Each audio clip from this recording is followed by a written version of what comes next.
início da dúvida. Onde começa a negação de Deus? A existência de Deus é um dos temas mais debatidos na história da humanidade. Por séculos, filósofos, cientistas, teólogos e céticos têm se confrontado com essa pergunta: Deus existe? O que leva alguém a negar essa possibilidade? Para muitos, a negação não vem do intelecto, mas da dor. Quantos já perderam entes queridos e se perguntaram: se Deus existisse, por que isso aconteceu comigo? Outros negam por orgulho intelectual ou por revolta com instituições religiosas. Mas onde começa essa dúvida? A Bíblia relata que, desde o Éden, o ser humano tem buscado independência espiritual. Em Gênesis, vemos Adão e Eva desobedecendo a Deus, desejando ser como Deus. Isso revela uma semente de orgulho que floresce até hoje, a ideia de que não precisamos de um Criador.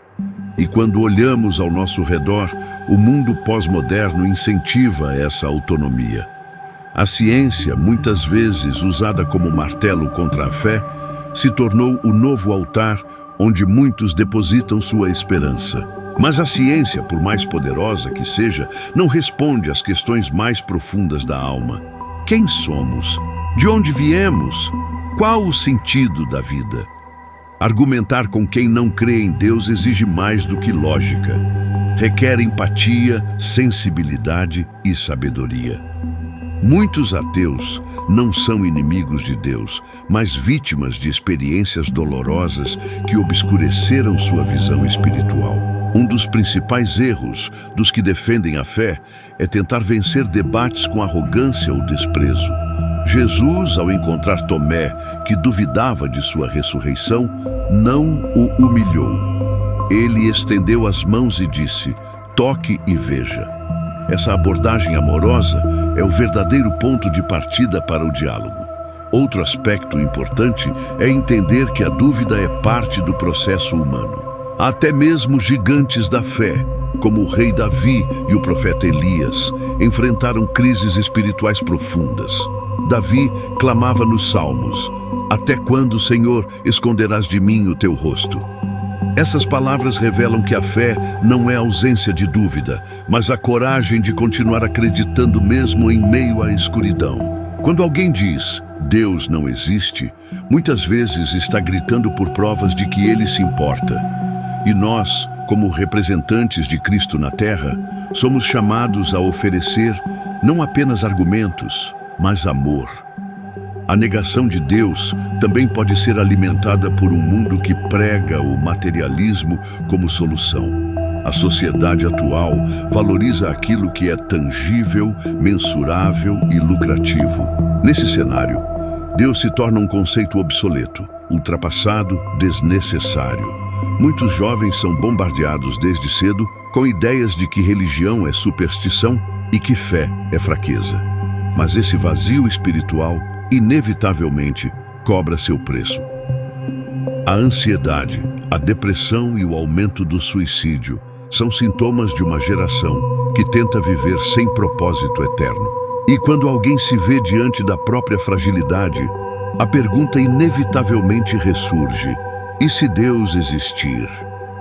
Nos próximos blocos, vamos aprofundar os principais argumentos racionais, filosóficos e existenciais que silenciam os críticos e mostram que a fé não é irracional, mas uma resposta legítima às maiores questões da vida.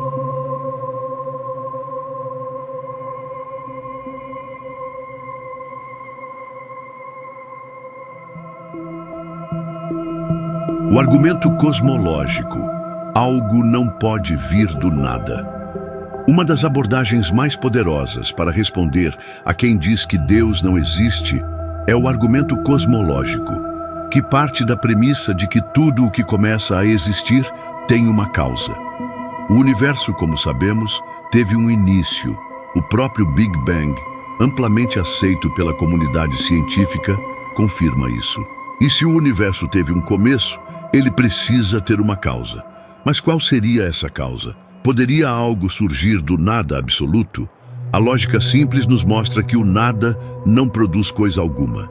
Se há algo, neste caso, o universo, então algo ou alguém o causou. Essa causa deve ser atemporal, porque criou o tempo, imaterial, porque criou a matéria, e incrivelmente poderosa. Em outras palavras, as características dessa causa coincidem com aquilo que chamamos de Deus. Não é necessário citar textos bíblicos para que esse argumento se sustente. Ele é filosófico e lógico.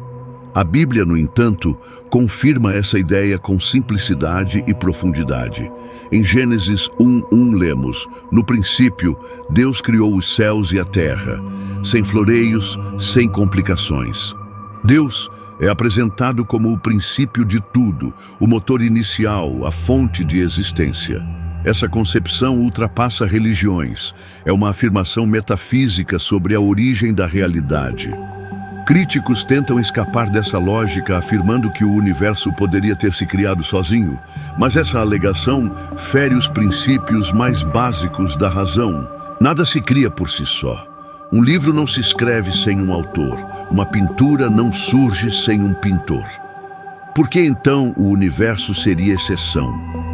Outro ponto importante é que o próprio Einstein, com sua teoria da relatividade, confirmou que o tempo, o espaço e a matéria começaram juntos. Isso significa que, se houve um início, deve ter havido algo ou alguém fora do tempo, do espaço e da matéria para iniciar tudo.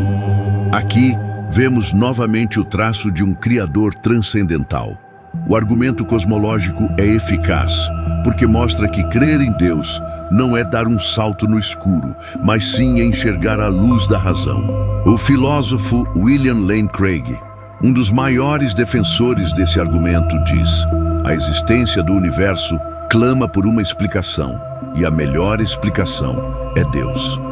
Responder aos críticos com base nesse argumento não é tentar impor uma crença, mas apresentar uma lógica clara. Quando uma pessoa entende que o universo não poderia ter surgido do nada, ela é levada a considerar a existência de um Criador. Esse é apenas o começo. Existem outros argumentos igualmente poderosos que abordaremos nos próximos blocos, como o argumento do design inteligente, o moral e o existencial, todos apontando para uma mesma direção.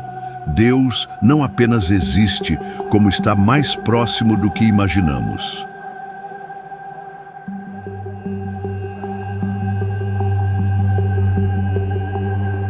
O argumento do design. Ordem não surge por acaso. Imagine entrar em uma sala e encontrar um relógio perfeitamente ajustado. Cada peça gira em harmonia, o tempo é marcado com precisão. A conclusão óbvia: alguém o projetou. Ninguém em sã consciência diria que ele surgiu do nada, por acaso. Esse é o cerne do argumento do design. A complexidade e a ordem do universo apontam para um projetista inteligente. Nosso universo é regulado por constantes precisas, como a força da gravidade, a velocidade da luz e a constante de Planck. Se qualquer uma dessas variáveis fosse alterada minimamente, a vida seria impossível. O físico Paul Davies, embora não seja um teísta, afirma: "Parece quase como se o universo soubesse que estávamos chegando." Essa sintonia fina é tão extraordinária que muitos cientistas, mesmo ateus, reconhecem que ela demanda uma explicação além do acaso. Vamos olhar para a célula humana. Ela contém milhões de componentes organizados de forma incrivelmente sofisticada. O DNA, em especial, é um código de informações com bilhões de letras, como um livro gigantesco que descreve quem somos. Qualquer código requer um codificador. A analogia mais simples é com um software. Ele não se escreve sozinho. O mesmo se aplica à vida. A existência de um código genético aponta inevitavelmente para uma inteligência criadora. Mas o argumento do design vai além da biologia. Ele também se manifesta na matemática e nas leis físicas. O matemático Roger Penrose calculou que a probabilidade de o universo ter emergido por acaso, com as condições exatas para a vida, é de 1 em 10 elevado à potência de 1123, um número praticamente impossível de conceber. Isso não é fé cega, é matemática pura, revelando o improvável. É aqui que muitos críticos ficam em silêncio, porque ao confrontar esses dados, percebem que a negação da existência de Deus exige mais fé do que a crença nele. A ideia de que tudo veio do nada, por acaso, desafia a razão mais do que a aceitação de um Criador. A Bíblia reafirma essa verdade com elegância no Salmo 19:1. Os céus proclamam a glória de Deus, o firmamento anuncia a obra das suas mãos. O universo fala, grita, sussurra, com beleza, simetria e ordem sobre o seu Criador. Ao apresentar esse argumento, não se trata de forçar ninguém a crer, mas de abrir os olhos. Um jardim não aparece por geração espontânea. Alguém o planejou, cuidou, cultivou. Assim é o universo. E o mais espantoso, esse mesmo Deus, tão poderoso a ponto de criar tudo com palavras, se importa conosco. Ele é pessoal, relacional. Ele não é um engenheiro distante, mas um pai presente. Nos próximos blocos, mergulharemos em argumentos ainda mais íntimos e transformadores: o moral e o existencial. Pois não basta convencer a mente, é preciso tocar o coração.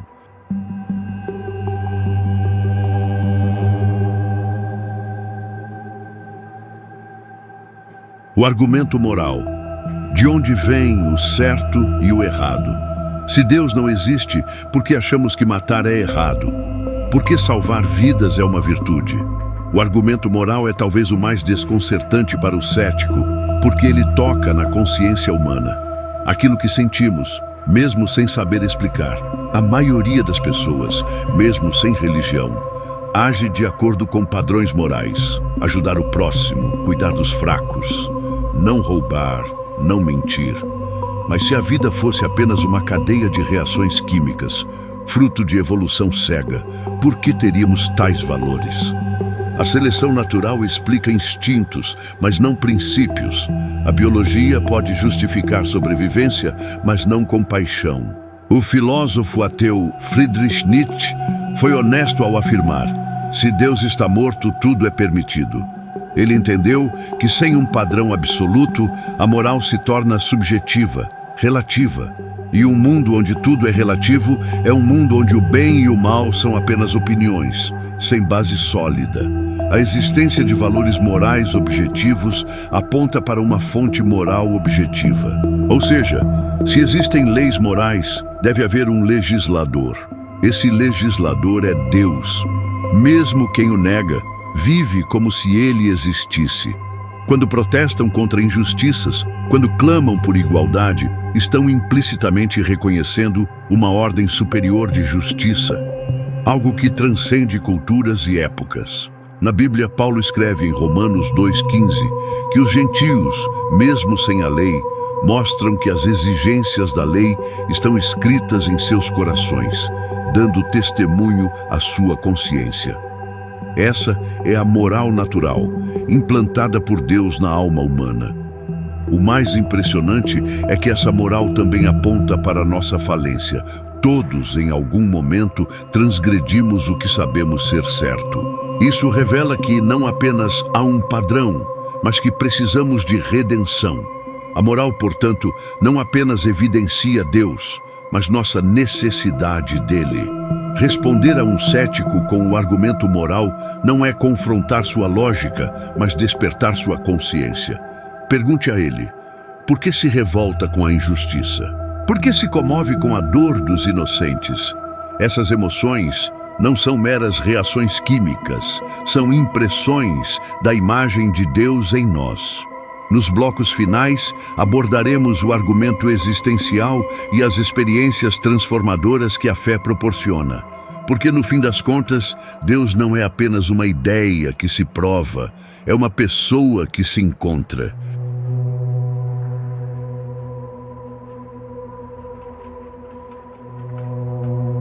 O argumento existencial, o vazio que só Deus preenche. O ser humano é o único ser da criação que questiona seu propósito. Animais vivem instintivamente. Nós, por outro lado, ansiamos por significado. Trabalhamos, amamos, conquistamos. Mas frequentemente algo permanece faltando. Esse vazio existencial é, talvez, um dos maiores testemunhos da existência de Deus. Blaise Pascal, matemático e filósofo, escreveu: dentro de cada homem há um vazio em forma de Deus que só pode ser preenchido por Ele mesmo. Essa frase captura o dilema humano com precisão. Podemos tentar preencher esse espaço com prazeres, conhecimento, poder ou relacionamentos. Mas nada é suficiente. O coração humano foi feito para o eterno e sofre quando vive apenas para o passageiro. Muitos ateus confessam com honestidade que, mesmo alcançando sucesso material, sentem um buraco existencial. Jim Carrey disse: gostaria que todos pudessem ser ricos e famosos para perceberem que isso não é a resposta. Aqui está o paradoxo. Temos tudo e ainda assim sentimos que falta algo.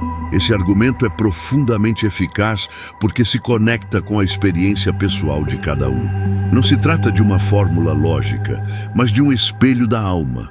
Quando alguém diz que Deus não existe, é válido perguntar: e esse vazio dentro de você?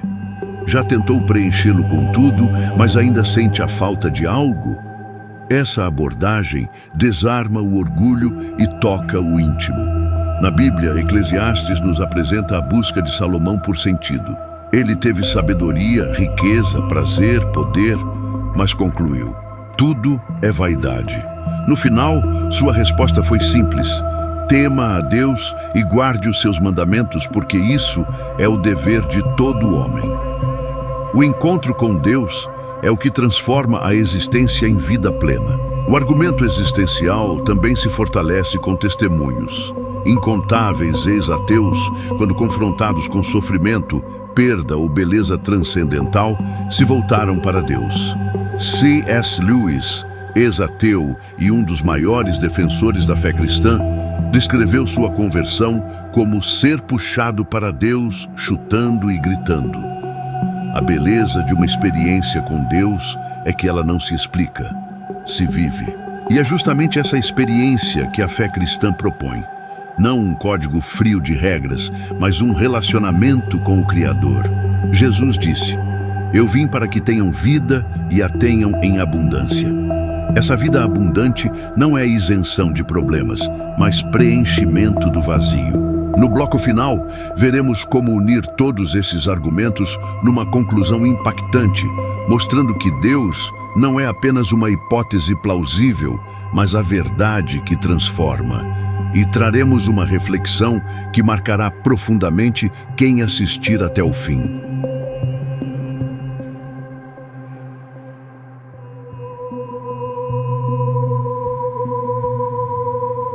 Quando Deus se torna inevitável. Ao longo desta jornada, exploramos argumentos filosóficos, científicos, morais e existenciais. Cada um deles, por si só, já aponta para a realidade de um Criador. Mas quando são combinados, formam uma estrutura robusta, impossível de ignorar. A negação da existência de Deus se torna cada vez mais difícil de sustentar diante de tamanha evidência. Não apenas no mundo ao redor, mas dentro de nós mesmos. Responder quem diz que Deus não existe não é apenas um exercício de apologética, mas um chamado ao amor. Muitos que negam a Deus o fazem como escudo contra feridas antigas, traumas ou decepções. Nosso papel não é julgar, mas compreender. Não é vencer discussões, mas resgatar corações. A verdade é que Deus não se impõe. Ele se revela. Ele está nas sutilezas da vida, no choro silencioso, no nascer do sol, no abraço inesperado, na beleza da criação. Está também nas perguntas que não conseguimos calar. Quem sou eu? Para onde vou? Por que tudo isso existe? Essas perguntas não são falhas da evolução, são rastros da eternidade dentro de nós. A fé não é inimiga da razão, é sua continuidade. Crer em Deus não é fechar os olhos, é abri-los completamente. É perceber que há mais na vida do que átomos e partículas, que há poesia na dor, beleza na esperança, propósito na jornada, que somos mais do que carne e ossos. Somos alma, somos espírito, somos imagem e semelhança do Criador. E talvez o argumento mais poderoso de todos seja o amor. Um amor que se fez carne, que habitou entre nós, que sofreu, morreu e ressuscitou para nos oferecer mais do que provas, nos oferecer vida. Jesus não veio para fundar uma religião. Ele veio para restaurar o relacionamento perdido com Deus. E esse é o convite final. Você pode conhecer a Deus, não apenas como ideia, mas como Pai. Ele não está longe, Ele está te esperando. Moral da história: por mais que a ciência avance, que a filosofia argumente e que a sociedade negue, o coração humano continuará buscando o que só Deus pode oferecer: sentido, redenção, amor e eternidade. Reflexão final. Quando a dúvida bater à sua porta, lembre-se, ela é um convite à busca. E todo aquele que busca de verdade, encontra. Como disse o próprio Cristo: busquem e encontrarão. Batam e a porta será aberta. Motivação. Que esse vídeo tenha sido um despertar para você, não para vencer debates, mas para iluminar mentes e aquecer corações. Continue conosco nessa jornada. Há muito mais a ser descoberto.